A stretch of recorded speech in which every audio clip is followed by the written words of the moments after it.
जय हिंद प्यारे दोस्तों।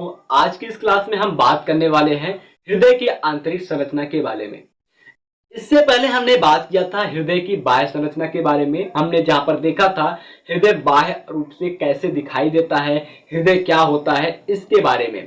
तो आज हम बात करेंगे हृदय की आंतरिक संरचना के बारे में, that means internal structure of heart के बारे में। तो चलिए हम आपको दिखाते हैं एक चित्र को, जो कि आपके एग्जाम के लिए बहुत ही ज्यादा महत्वपूर्ण होता है। अगर आप इस चित्र को बनाते हैं परीक्षा में तो आपको पूरा नंबर मिल जाएगा। तो ये चित्र आपको बनाना बहुत जरूरी है। तो चलिए अब हम बात कर लेते हैं कि आप परीक्षा में इसके बारे में, इस डायग्राम के बारे में कैसे लिखेंगे, जैसे कि आपको एग्जामिनर पूरा का पूरा नंबर दे दे।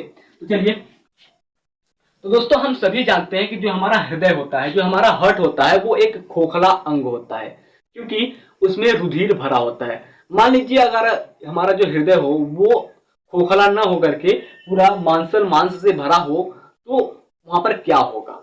जब पूरा इस खोखले, इस पाइप में अगर मांस भर जाएगा तो हमारा जो रुधिर होता इस पाइप में से ना जाएगा और ना ही आएगा। तो इसलिए ये जो हृदय का अंग होता है वो खोखला होता है। तो चलिए इसके बारे में हम जान लेते हैं। तो हृदय एक खोखला अंग है जो समस्त शरीर में रुधिर का स्पंदन करता है। अर्थात जो हृदय होता है वो एक खोखला पाइप की जैसी संरचना होती है, जो कि शरीर के सभी भागों में रुधिर को पहुंचाता है और वहां से एकत्र करके ले आता है। हृदय की भित्ति हृदय पेशी या कार्डियक मसल्स की बनी होती है। अर्थात जो हमारा हृदय पेशी होता है, वो हृदय की जो भित्ति होती है वो कार्डियक मसल्स की बनी होती है, जो शाखाविंत तथा अनैच्छिक होती है। शाखाविंत यानी कि ये कई प्रकार की शाखाएं इसमें निकली हैं, तो इस प्रकार से ये हो गए शाखाविंत, और ये अनैच्छिक होती है। अब दोस्तों जो पेशियां होती है वो दो प्रकार की होती है। एक तो होती है ऐच्छिक पेशी और दूसरा होता है अनैच्छिक पेशी। अगर हम ऐच्छिक पेशी की बात कर लें तो ऐच्छिक पेशी ऐसे पेशी होते हैं जिनको हम अपने इच्छा के अनुसार हिला डुला कर सकते हैं, या फिर हम उनको अपने इच्छा के अनुसार काम करवा सकते हैं। और दूसरी आती है आपकी अनैच्छिक पेशी। तो अनैच्छिक पेशी जो होती है दोस्तों, वो उनको हम अपने इच्छा के अनुसार कोई भी काम नहीं कर सकते हैं, ना ही उसको हिला सकते हैं। अगर हम चाहें कि अपने हृदय की स्पंदन को, यानी कि जो धड़कन है उसको कंट्रोल कर ले, तो ऐसा संभव नहीं होगा। ठीक है, इस प्रकार से ये जो हमारा हृदय होता है वो अनैच्छिक पेशी होती है। जैसे कि अगर हम अपने माथा की पेशी की बात करें तो वो हमारा ऐच्छिक पेशी है। अगर हम उसको चाहें तो वो हिला सकते हैं, जैसे कि आप देखिए हिल रहा है ना। तो इस प्रकार से जो हमारा ये माथा की जो पेशी है वो ऐच्छिक पेशी है, क्योंकि हम इसको हिलाकर आपको अभी दिखाएं। तो हृदय जो होता है वो अनैच्छिक पेशी होता है, जो बिना रुके जीवन भर संकुचन तथा शिथिलन करता रहता है। यानी कि जो हमारा हृदय होता है वो जीवन पर्यंत, पूरे जीवन जब तक हम जिंदा रहते हैं, हमारा हृदय जो होता है वो धड़कता रहता है, सिकुड़ता रहता है, फूलता रहता है। डायस्टॉल सिस्टॉल कंडीशन वो कहलाता है। मनुष्य के हृदय की आंतरिक संरचना में हृदय 4 वेसन में बटा होता है। ऊपर की छोटी ओर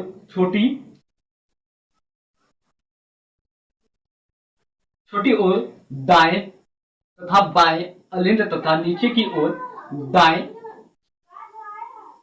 तथा बाएं नीले होते हैं। ठीक है, जो हमारा हृदय होता है वो 4 चैम्बर्स में बटा होता है, 4 वेसन में बटा होता है। जैसे कि अगर हम ऊपर की ओर बात करें, हमने कहा ऊपर की ओर दाएं तथा बाएं अलिंद। ठीक है, ये हमारा दायां अलिंद है और ये बायां अलिंद है, जो कि नीले के ऊपर है। और नीले अलिंद के नीचे दाएं तथा बाएं ओर जो होता है वो हमारा निलय पाया जाता है। जैसा कि आप चित्र में देख रहे हैं, ये दोनों हमारा अलिंद है और ये दोनों निलय है। अलिंद की दीवार अपेक्षाकृत काफी पतली होती है। किससे?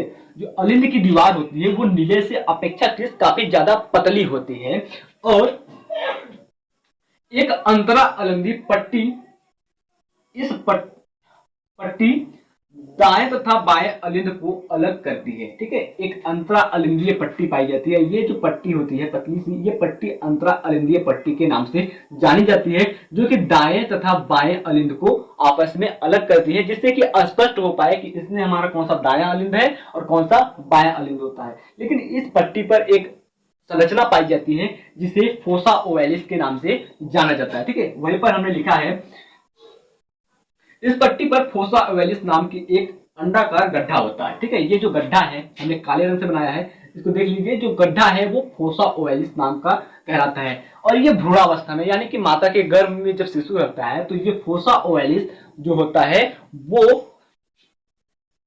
फोरामेन ओवैलिस नामक छिद्र जैसा होता है। ठीक है, ये गड्ढा छिद्र के जैसा होता है भ्रूणावस्था में, जिसको कहते हैं फोरामेन ओवैलिस।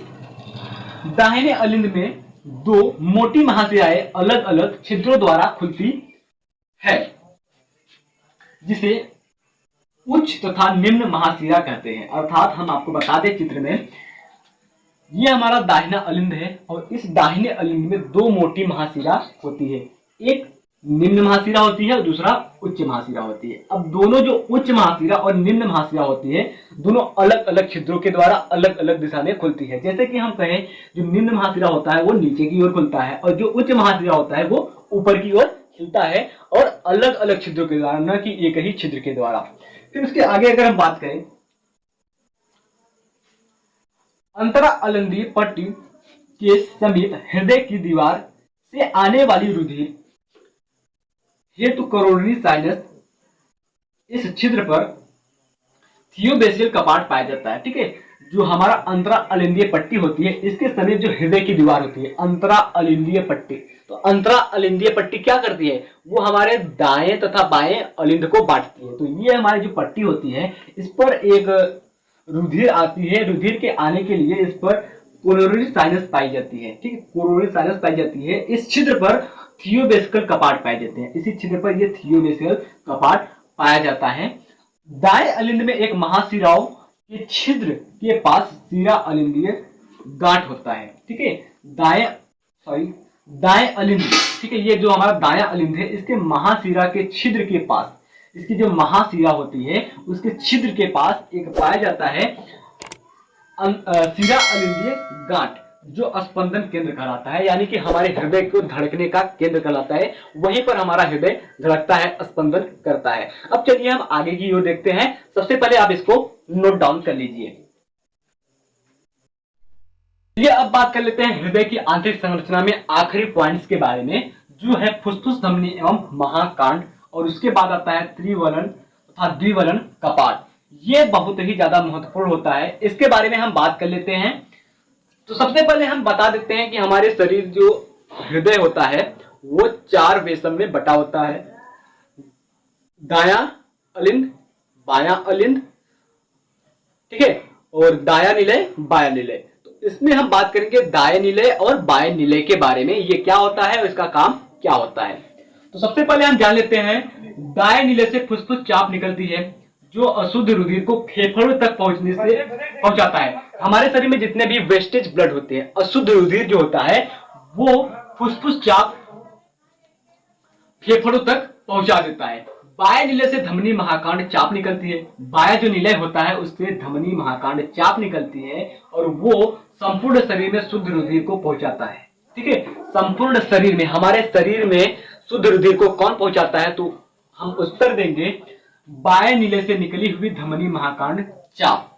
ठीक है, दोनों चाप के एक दूसरे के ऊपर से निकलने के स्थान पर स्नायु आर्टेरियोसन नामक ठोस स्नायु होता है। ठीक है, दोनों चाप, अर्थात ये जो फुसफुस चाप है और ये धमनी महाकांड चाप है, इन दोनों चाप के ऊपर के निकलने के स्थान पर एक स्नायु आर्टेरियोसन नामक ठोस स्नायु होता है। और इसे भ्रूणावस्था में, अगर भ्रूणावस्था की बात करें यानी कि जब शिशु जन्म नहीं लिया रहता है उस अवस्था की बात करें, तो इस स्नायु को डक्टस आर्टेरियोसम नामक एक महीन धमनी होती है। फुसफुस चाप तथा धमनी महाकांड चाप के आधार पर, आधार यानी कि नीचे, जो फुसफुस चाप होता है और धमनी महाकांड का जो चाप होता है उसके आधार के नीचे 3 अर्धचंद्राकार कपाट लगे होते हैं। अर्धचंद्राकार अर्थात इस प्रकार से 3 कपाट लगे होते हैं। कहां कहां पर,